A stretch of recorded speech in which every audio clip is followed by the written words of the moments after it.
Good evening. A World Airways DC-10 apparently skidded off an icy runway as it was landing at Logan Airport tonight and slid into Boston Harbor. The plane, Flight 30, was carrying 108 people. The aircraft attempted to land on runway 15 but was apparently unable to stop and continued to skid right off the runway. That was runway 33. It came to a rest with the midsection and the nose part ending up in the water. News Center 5 crews have not been able to get to the scene of that mishap, but we have been told that people were spotted in the water.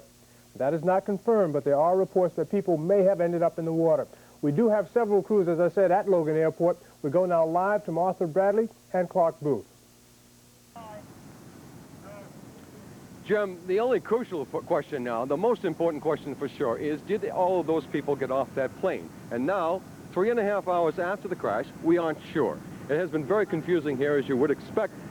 We can say this much, at least. As of about 1/2 hour ago, the friends and family of at least 8 passengers who had gathered here at the Eastern Terminal for reconciliation with those who were with their loved ones had not yet been rejoined with the people they'd come to see. We only know that. That does not mean that 8 people are missing. It only means that state police at that point in time were not able to bring 8 of the passengers together with their friends and family.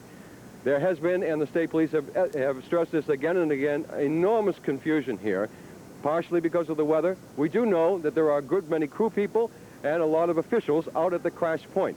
We, however, have not been allowed to get anywhere near that point. Martha Bradlee has been here for the last 2 hours, witnessing the reconciliations of dozens of the passengers who did come off. None of them, at least those that we saw, more than shook up, shall we say. Martha has more on all of that.